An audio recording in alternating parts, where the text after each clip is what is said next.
हम आज टेम्परेचर की सीरीज का फर्स्ट लेक्चर स्टार्ट करने जा रहे हैं और इसमें हम थर्मल इक्विलिब्रियम और टेम्परेचर स्केल्स के बारे में पढ़ेंगे। तो मैं आज का लेक्चर इस क्वेश्चन से स्टार्ट करूंगा कि what is the meaning of temperature. तो इस बात का जो सबसे बेसिक जवाब आप दे सकते हैं वो ये है कि it gives an idea of how hot और कोल्ड समथिंग इज।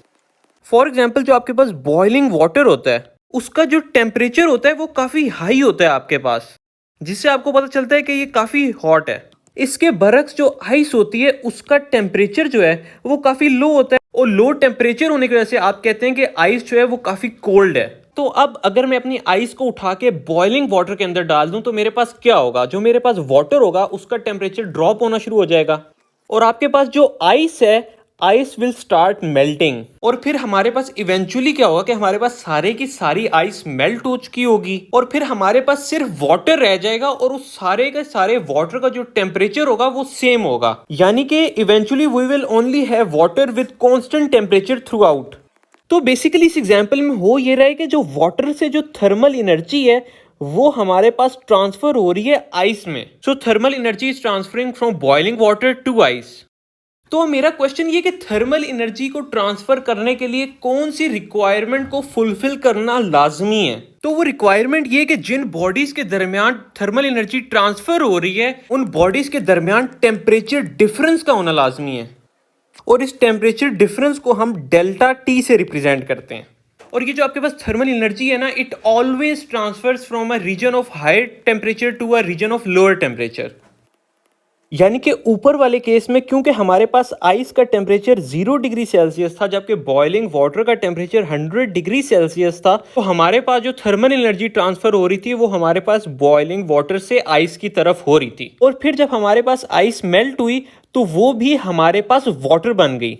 और इनिशियली जब हमारे पास आइस मेल्ट हुई तो जो वाटर आइस के मेल्ट होने की वजह से बना उसका टेम्परेचर भी 0 डिग्री सेल्सियस ही था। लेकिन क्योंकि दोबारा बॉइलिंग वाटर का टेम्परेचर ज्यादा है तो और ज्यादा थर्मल एनर्जी हमारे पास ट्रांसफर होगी from boiling water to this water जिसका टेम्परेचर 0 डिग्री सेल्सियस है। और फिर फाइनली क्या हुआ होगा कि ये जो बॉइलिंग वाटर है इसका भी टेम्परेचर ड्रॉप हुआ होगा, जबकि आपके पास जो आइस से निकला हुआ वाटर है उसका टेम्परेचर राइज हुआ होगा। और फाइनली हमारे पास एक टाइम ऐसा आएगा जब हमारे पास जो इर्द गिर्द का वाटर है और मेल्टेड आइस का जो वाटर है उन दोनों का टेम्परेचर जो होगा वो सेम हो जाएगा। यानी कि finally melted ice water and surrounding water will have same temperature.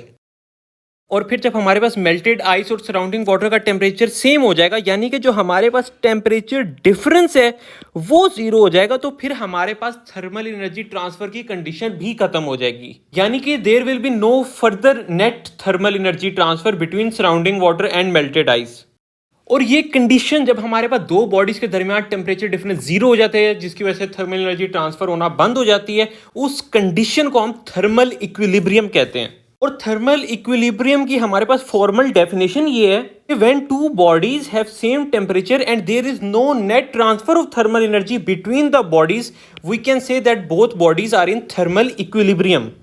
तो अब मेरे सामने एक क्वेश्चन मौजूद है जिसमें boiling water is left to cool in a room और फिर उस बॉइलिंग वाटर की टेम्परेचर की रीडिंग को हर 30 सेकंड के बाद मेजर किया गया और फाइनली ये जो डाटा आया है यानी कि किस टाइम पे क्या टेम्परेचर था उसको एक ग्राफ की सूरत में प्लॉट कर दिया गया। यानी कि इनिशियली जब मेरे पास टाइम जो था वो 0 सेकंड था तो मेरे पास जो टेम्परेचर रीडिंग आ रही थी वो 100 डिग्री सेल्सियस थी। यानी कि मेरे बॉइलिंग वाटर का इनिशियल टेम्परेचर 100 डिग्री सेल्सियस था और फिर जैसे जैसे टाइम पास होता गया तो क्योंकि ऑब्वियसली सराउंडिंग का टेम्परेचर जो था बॉइलिंग वाटर के टेम्परेचर से कम था तो थर्मल एनर्जी ट्रांसफर होती रही बॉइलिंग वाटर से सराउंडिंग की तरफ, जिसकी वजह से जो बॉइलिंग वाटर का अपना टेम्परेचर था वो ड्रॉप होता रहा।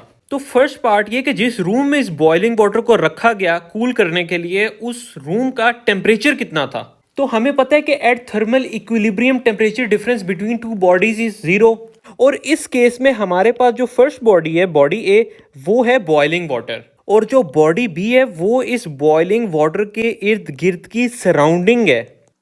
यानी कि थर्मल इक्विलिब्रियम में हमारे इस वाटर और इर्द गिर्द की सराउंडिंग यानी कि रूम का टेम्परेचर सेम होगा और जब हमारे पास थर्मल इक्विलिब्रियम अचीव हो जाएगा तो there will be no net transfer of thermal energy. अब मैं net transfer of thermal energy का वर्ड इसलिए इस्तेमाल करता हूं कि थर्मल एनर्जी तो हमेशा ट्रांसफर हो रही होती है लेकिन थर्मल इक्विलिब्रियम पे जितनी थर्मल एनर्जी वाटर सराउंडिंग पे लूज कर रहा होगा ना, लेट्स से 10 जूल्स लूज कर रहा होगा, तो उतनी ही थर्मल एनर्जी उसको सराउंडिंग से भी मिल रही होगी। लेट्स से 10 जूल्स जा रही है तो 10 जूल्स ही मिल रही होगी, तो यानी कि net transfer of thermal energy zero होगा, जिसकी वजह से जो वाटर का टेम्परेचर है वही रहेगा। और इस ग्राफ को देख के मुझे पता चल रहा है कि इस पॉइंट पे मेरे पास थर्मल इक्विलिब्रियम अचीव हो चुका है, यानी कि इसके बाद मेरा टेम्परेचर चेंज नहीं हो रहा वाटर का। यानी कि इस पॉइंट पे जो टेम्परेचर मेरे वाटर का है वही टेम्परेचर वाटर की सराउंडिंग्स का भी है, तभी तो कोई net transfer of thermal energy नहीं हो रही। तो हमें पता चल गया कि हमारा जो रूम टेम्परेचर है दैट इज 20 डिग्री सेल्सियस। तो सेकंड पार्ट ये कि what does the slope of this graph represent. तो अगर हमारे पास स्लोप ज़्यादा होगी तो इसका मतलब है कि टेम्परेचर जल्दी जल्दी ड्रॉप हो रहा है, और जैसे जैसे स्लोप कम होती रहेगी तो इसका मतलब है कि अब हमारे पास वाटर का टेम्परेचर आहिस्ता आहिस्ता ड्रॉप हो रहा है। और obviously Aahista Aahista temperature drop होने का मतलब ये है कि अब जो हमारे पास rate of thermal energy transfer है वो कम हो गया है। यानी कि मैं लिख सकता हूं कि the slope of graph represents the rate of transfer of thermal energy from water to the surroundings. और लास्ट पार्ट ये कि इनिशियली ये स्लोप ऑफ ग्राफ ज़्यादा क्यों थी, यानी कि इनिशियली हमारे पास rate of transfer of thermal energy ज़्यादा क्यों था। तो जवाब ये कि rate of transfer of thermal energy depends on the temperature difference between two bodies. Initially क्योंकि हमारे पास टेम्परेचर डिफरेंस बहुत ज़्यादा था, यानी कि हमारे पास बॉइलिंग वाटर का टेम्परेचर 100 डिग्री सेल्सियस था, सराउंडिंग्स का जो था वो 20 डिग्री सेल्सियस था, तो initially 80 degree Celsius temperature difference था। और वक्त के साथ साथ ये टेम्परेचर डिफरेंस हमारे पास कम होता गया, और जब हमारे पास टेम्परेचर डिफरेंस ज़्यादा होता है ना, तो rate of transfer of thermal energy भी ज़्यादा होता है। अब क्वेश्चन ये है कि हम अपनी डेली लाइफ में हैंड्स को यूज़ करके कैसे किसी भी ऑब्जेक्ट का टेम्परेचर मेजर करते हैं। तो एक्चुअली में जो हमारे हैंड्स होते हैं ना, वो डिटेक्ट करते हैं rate of transfer of thermal energy. और क्योंकि बॉइलिंग वाटर और वार्म वाटर दोनों का टेम्परेचर हमारे बॉडी टेम्परेचर से ज़्यादा है, तो दोनों ही केसेस में थर्मल एनर्जी ट्रांसफ़र होगी from water to our hands.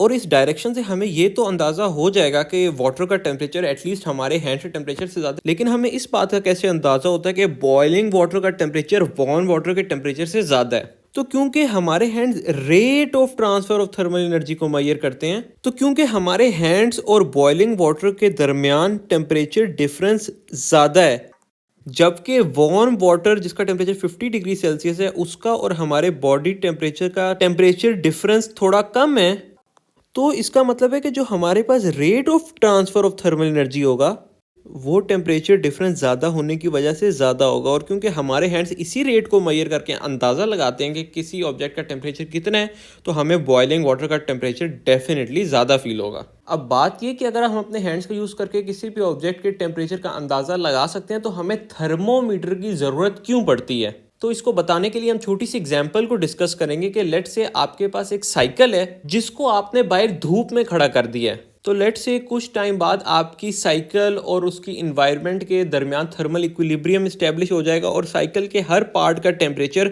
उसकी सराउंडिंग के टेम्परेचर के जितना हो जाएगा। कि लेट से कि ये जो हमारे पास रबड़ हैंडल है इसका टेम्परेचर भी 50 डिग्री सेल्सियस हो गया है, और इस साइकिल का जो आयरन का फ्रेम है या जो स्टील का फ्रेम है उसका टेम्परेचर भी 50 डिग्री सेल्सियस हो गया।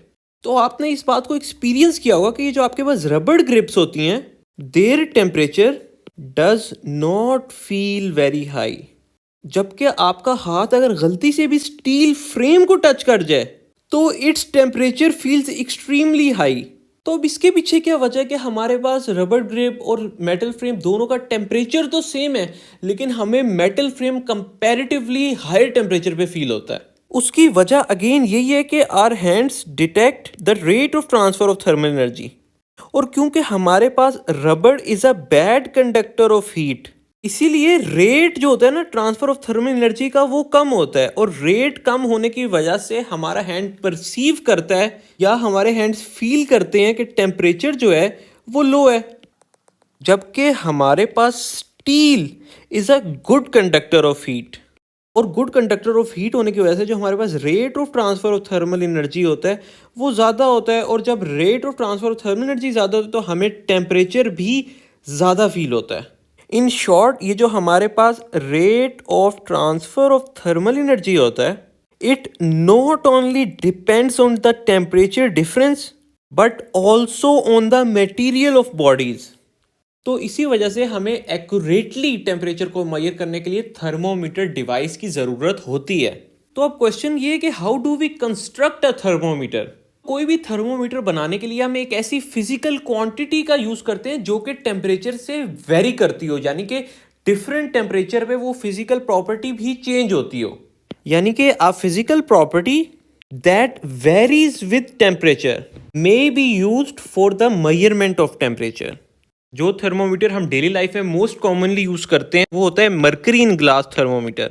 तो इस केस में मरकरी की वो कौन सी ऐसी फिजिकल प्रॉपर्टी है जिसका हम इस्तेमाल करके टेम्परेचर मेजर करते हैं, या ऐसी कौन सी फिजिकल प्रॉपर्टी है मरकरी की जो कि टेम्परेचर के साथ वेरी करती है। तो इस केस में वो जो मरकरी की प्रॉपर्टी होती है वो होती है डेंसिटी ऑफ मरकरी। जब हमारे पास टेम्परेचर हाई होता है ना तो हमारे पास जो डेंसिटी ऑफ मरकरी होती है ना वो कम हो जाती है, और डेंसिटी कम होने की वजह से मरकरी जो होता है वो एक्सपैंड करता है, और फिर जब डेंसिटी कम होने की वजह से मरकरी एक्सपैंड करता है तो वो बाकी ट्यूब को भी कवर कर लेता है, और फिर जो मरकरी के टॉप के अगेंस्ट जो हमें ऑलरेडी लेबल्ड होता है टेम्परेचर, उसको दे के हम किसी भी बॉडी का टेम्परेचर मेजर कर लेते हैं। तो सिंपली मैं ये लिख सकता हूं कि जब मेरे पास टेम्परेचर हाई होता है तो मेरे पास वॉल्यूम ऑफ मरकरी भी हाई होता है। तो अब मेरे सामने volume of mercury against temperature का ग्राफ मौजूद है। यानी कि मेरे सामने एक मरकरी की सैंपल थी कि जब मेरे पास 0 डिग्री टेम्परेचर हुआ तो मरकरी की सैंपल का वॉल्यूम 10 ml हो गया, और जब उसी सैंपल का टेम्परेचर 40 डिग्री सेल्सियस के करीब हुआ तो उसका वॉल्यूम 10 ml से बढ़ के 15 ml हो गया। और सिंपली मैं जैसे जैसे टेम्परेचर को बढ़ाता गया तो मेरा वॉल्यूम ऑफ मरकरी जो था वो लीनियरली चेंज होता गया। और लेट्स से कि जो मैंने volume of mercury against temperature की जो रीडिंग्स मेजर की थी वो मैंने सिर्फ 4 पॉइंट्स पे की थी, जब मेरे पास टेम्परेचर 0 था, 40 था, 80 था और 100 डिग्री सेल्सियस था। तो अब क्योंकि मुझे ग्राफ प्लॉट करने के बाद पता चल गया है कि मेरे पास एक स्ट्रेट लाइन बन रही है, यानी कि वॉल्यूम ऑफ मरकरी और टेम्परेचर का जो रिलेशन है वो लीनियर रिलेशन है। तो अब अगर मुझे नहीं पता कि मेरा मरकरी की सैंपल किस टेम्परेचर पे पड़ी है, लेकिन मैं अपने मरकरी के सैंपल का वॉल्यूम फाइंड कर लेता हूं उस टेम्परेचर पे, तो मैं उस टेम्परेचर की वैल्यू भी फाइंड कर लेता हूं। फॉर एग्जांपल मैंने अपनी मरकरी की सैंपल को ऐसी इन्वायरमेंट में रखा जहां पे मेरे पास वॉल्यूम ऑफ मरकरी 25 ml हो गया। तो सिंपली इस ग्राफ का यूज करते हुए मैं पता लगा लूंगा कि मेरे पास ये जो सैंपल ऑफ मरकरी है ये किस टेम्परेचर पे पड़ी, और अगर यही मरकरी की सैंपल मेरे पास किसी लिक्विड इन ग्लास थर्मोमीटर में डली हुई है तो मैं ये फाइंड कर लूंगा कि जिस बॉडी का मैं थर्मोमीटर के जरिए टेम्परेचर फाइंड करने जा रहा था उस बॉडी का टेम्परेचर कितना है। क्योंकि हमें पता है कि volume of mercury against temperature का ग्राफ हमारे पास स्ट्रेट लाइन होता है, तो इस स्ट्रेट लाइन ग्राफ को प्लॉट करने के लिए जिसको इस्तेमाल करके बाद में मैं अननोन टेम्परेचर फाइंड कर सकता हूं, जिस सिर्फ और सिर्फ 2 पॉइंट्स की जरूरत है। वो 2 पॉइंट्स मेरे पास होते कौन कौन से हैं? पहला पॉइंट होता है मेरे पास मेल्टिंग पॉइंट ऑफ आइस, और दूसरा पॉइंट मेरे पास होता है बॉइलिंग पॉइंट ऑफ वाटर। तो क्योंकि मुझे पता है कि मेल्टिंग पॉइंट ऑफ आइस मेरे पास 0 डिग्री सेल्सियस पे होता है, जब मैंने अपनी मरकरी की सैंपल मेल्टिंग आइस की इन्वायरमेंट में रखी होती है तो मेरे पास जो मेरी सैंपल का वॉल्यूम आता है उसको मैं 0 डिग्री सेल्सियस के अगेंस्ट प्लॉट कर देता हूँ। फॉर एग्जाम्पल जब मेरे पास ये मरकरी की सैंपल आइस की इर्द गिर्द पड़ी तो उसका मेल्टिंग आइस के साथ थर्मल इक्विलिब्रियम अचीव हो चुका था, यानी कि उसका टेम्परेचर मेल्टिंग आइस के बराबर या 0 डिग्री इक्वल हो चुका था। तो मेरे पास जो वॉल्यूम आ रहा था वो आ रहा था 10 ml, तो मैंने एक पॉइंट ऐसे प्लॉट कर लिया। सिमिलरली मैंने अपनी यही सैंपल 100 डिग्री सेल्सियस की इन्वायरमेंट में रखी, यानी कि बॉइलिंग वाटर की इन्वायरमेंट में रखी, तो तब मेरे पास जो भी वॉल्यूम आया मेरी सैंपल का मुझे पता था कि वो मेरे पास 100 डिग्री सेल्सियस के टेम्परेचर पे आया। तो लेट्स से मेरे पास 100 डिग्री सेल्सियस के टेम्परेचर पे आया 20 ml। अब सिंपली इस ग्राफ को प्लॉट करने के लिए मैं इन 2 पॉइंट्स को आपस में ज्वाइन कर लूंगा, और फिर अगेन किसी भी अननोन टेम्परेचर पे जब मुझे वॉल्यूम ऑफ मरकरी पता होगा तो मैं इस ग्राफ का इस्तेमाल करके उस इन्वायरमेंट का टेम्परेचर फाइंड कर लूंगा। अब ये जो हमारे पास लिक्विड इन ग्लास थर्मोमीटर होता है उसकी कैलिब्रेशन भी हम इसी प्रिंसिपल के थ्रू करते हैं, यानी कि जब ये हमारे पास थर्मोमीटर लेबल नहीं हुआ होता फिर पहले हम इसको मेल्टिंग आइस में डिप करते हैं, और जो भी इसका वॉल्यूम आता है उस पर हम 0 डिग्री सेल्सियस प्लॉट कर देते हैं। फिर जब हम इसी थर्मोमीटर को बॉइलिंग वाटर के अंदर डालते हैं तो बॉइलिंग वाटर पे मेरे पास जो भी वॉल्यूम आता है उस वॉल्यूम के एंड पे हम 100 डिग्री सेल्सियस को लेबल कर देते हैं। फिर क्योंकि हमें पता होता है कि volume of mercury against temperature का ग्राफ लीनियर होता है, फिर हम 0 डिग्री सेल्सियस और 100 डिग्री सेल्सियस के दरमियान थर्मोमीटर को इक्वल पार्ट्स में डिवाइड कर देते हैं। अब क्योंकि मैंने 5 पार्ट्स में डिवाइड किया तो मुझे पता है कि ये 20 होगा, ये 40 होगा, ये 60 होगा, ये 80 होगा और वो 100 होगा। हम चाहें तो 1 डिग्री की स्पेसिंग भी कर सकते हैं, वो हम पे डिपेंड करता है। तो इसी स्पेसिंग को हम ना सिर्फ 0 और 100 डिग्री सेल्सियस के दरमियान बल्कि उसके नीचे भी लेबल कर सकते हैं, यानी कि -20, यहाँ पे -40 एक्सेट्रा। डेंसिटी ऑफ मर्क्यूरी के अलावा भी बहुत सी ऐसी फिजिकल प्रॉपर्टीज हैं जिनका हम इस्तेमाल करके टेम्परेचर्स को मेजर कर सकते हैं। तो ऐसी ही हमारे पास एक फिजिकल प्रॉपर्टी होती है volume of gas at fixed pressure. For example हमारे पास एक सिरिंज है, सिरिंज में हमने एक गैस को कैप्चर करके रखा हुआ है। फिर जैसे ही मैं इस गैस को हीट करूंगा, ये गैस क्या करेगी, ये गैस के कवर को यहां से उठा के पुश करके यहां तक ले आएगी, यानी कि मेरे गैस का वॉल्यूम टेम्परेचर बढ़ाने से भी इंक्रीज हो जाएगा। और इस इंफॉर्मेशन को भी अगर मैं प्लॉट करूं तो मेरे पास एक स्ट्रेट लाइन बनती है।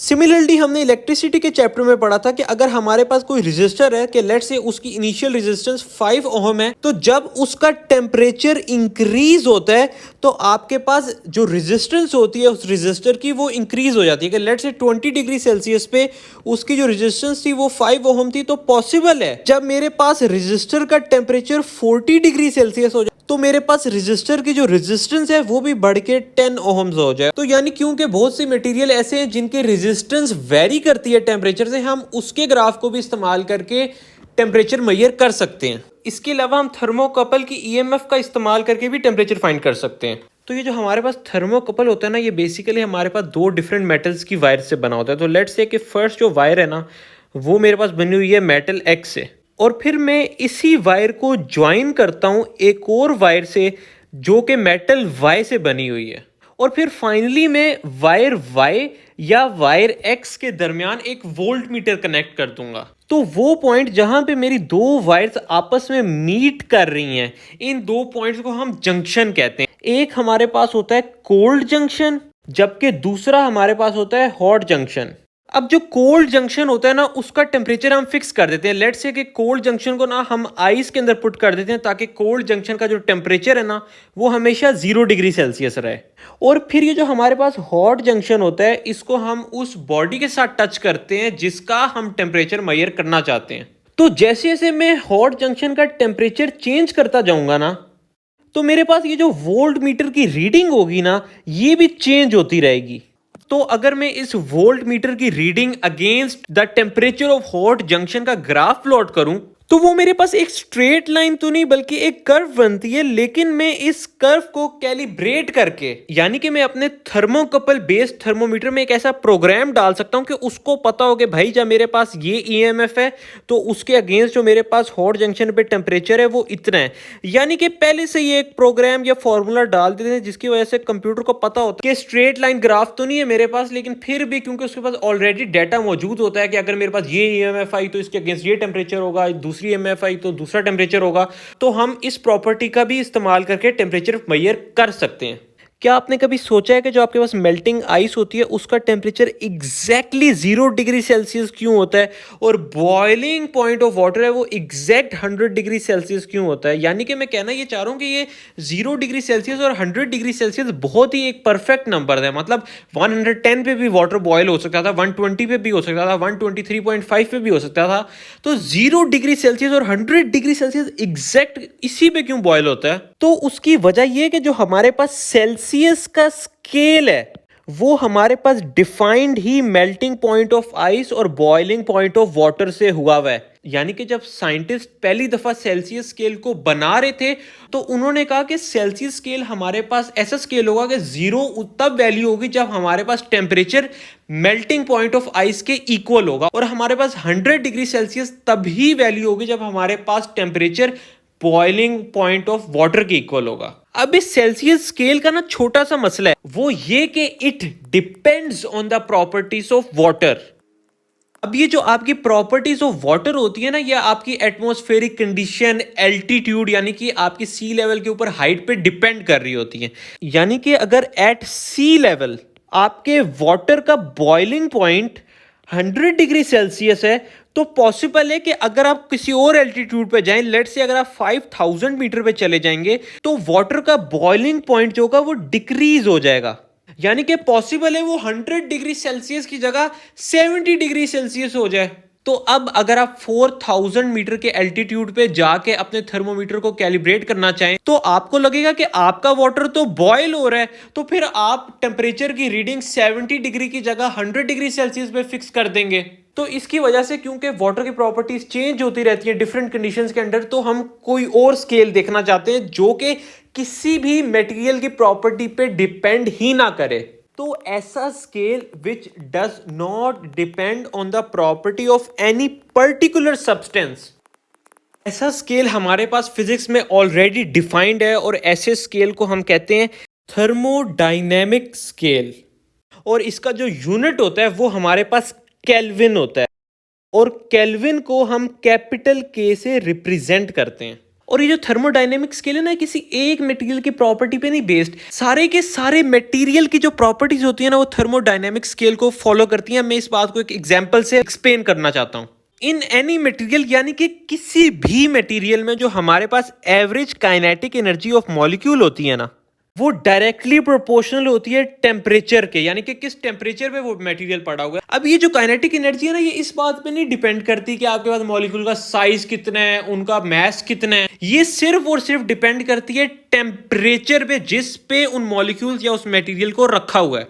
और आपको पता है कि जब भी हमारे पास कोई चीज डायरेक्टली प्रोपोर्शनल होती है तो दो कंडीशंस फुलफिल करना जरूरी होती हैं। एक तो ये होता है कि जो लाइन हो वो स्ट्रेट लाइन हो, ठीक है, लेकिन एक और बात भी फुलफिल करनी होती है कि वो जो स्ट्रेट लाइन है वो एग्जैक्टली हमारे पास ओरिजिन के थ्रू पास करनी चाहिए। यानी कि जब हमारे पास केल्विन स्केल पे टेम्परेचर 0 हो जाता है तो हमारे पास जो average kinetic energy of molecules होती है वो भी हमारे पास 0 हो जाती है। यानी कि 0 केल्विन से नीचे टेम्परेचर पॉसिबल ही नहीं है, क्योंकि मिनिमम काइनेटिक एनर्जी आपके पास 0 ही हो सकती है ना। मॉलिक्यूल 0 से तो कम कोई काइनेटिक एनर्जी नेगेटिव नहीं होती आपके पास। केल्विन स्केल का जो 0 होता है ना उसको हम एब्सोल्यूट 0 कहते हैं। यानी कि डिग्री सेल्सियस में तो हमें पता है कि हमारे पास -5 डिग्री सेल्सियस भी टेम्परेचर होता है, -10 भी होता है, -50 भी होता है, लेकिन केल्विन स्केल में माइनस में कभी हो ही नहीं सकता टेम्परेचर।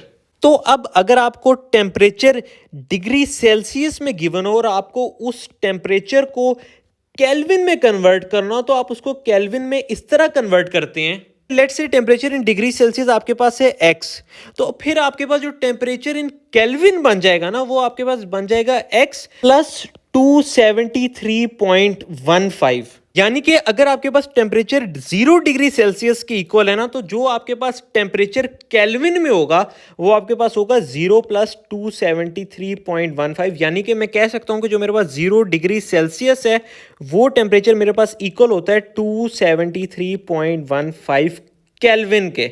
सिमिलरली अगर मुझे टेम्परेचर केल्विन में गिवन हो और मुझे उसको कन्वर्ट करना हो डिग्री सेल्सियस में, तो लेट्स से कि जो मेरे पास टेम्परेचर केल्विन में गिवन है वो y है, तो मुझे टेम्परेचर इन डिग्री सेल्सियस में फाइंड करने के लिए उस y में से 273.15 को सब्ट्रैक्ट करना पड़ेगा। यानी कि जिस तरह मैंने बताया कि एब्सोल्यूट 0 जो मिनिमम पॉसिबल टेम्परेचर है वो 0 केल्विन होता है, तो वो डिग्री सेल्सियस में किसके बराबर होता है, तो सिंपली 0 - 273.15।